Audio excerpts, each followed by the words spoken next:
Why do we need sample probes in our sampling system? There are 4 main reasons to use sample probes.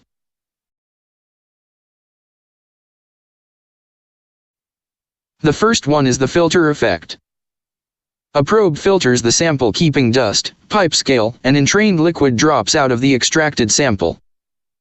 It's commonly believed that probes exclude 85% of particulates in a process stream.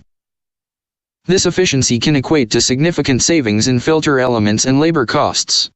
For example, a filter that plugs daily without a probe in use potentially could operate for a week or more without plugging, if a probe is used.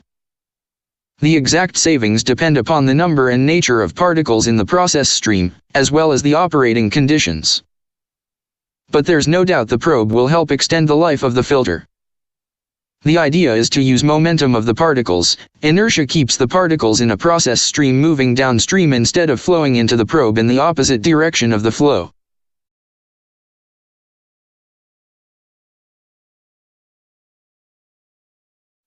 Even without the inherent momentum-based filter effect, probes can extract cleaner samples than nozzle-only systems.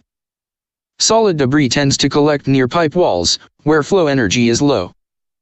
In gas streams, any entrained liquids also will wet the walls and cling to them. If you don't use a sample probe to extract sample away from pipe walls, these solids or liquids will flow into the nozzle and down the transport line, eventually blocking the filters and perhaps flooding the analyzer. The solution is easy: use a probe to sample from the cleaner fluid nearer the center of the line. The second reason is to get a faster response. The probe samples from the center of a process stream. As we can see in the velocity profile, in the center the fluid velocity is highest. Sampling this fast-moving flow ensures more process fluid reaches the analyzer sooner, which will result in a faster response time for our sampling system. The third reason is to reduce purging time. The volume that must be purged is limited to that of the small bore of the probe. Without a probe, you must purge the entire nozzle volume.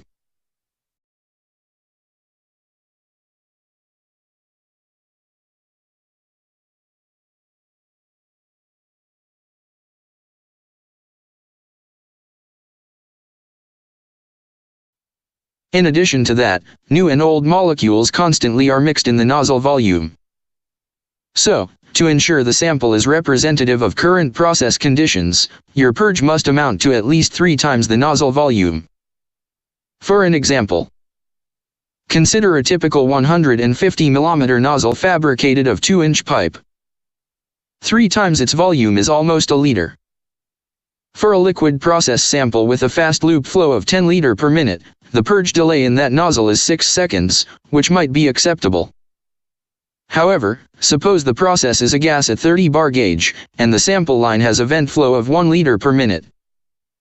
The nozzle purge delay here is about 30 minutes, which is not accepted.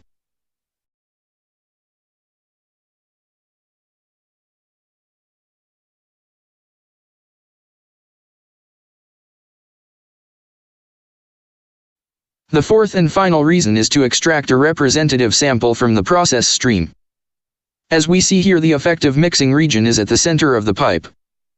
So at the center, the sample is fully mixed and best represent the process stream.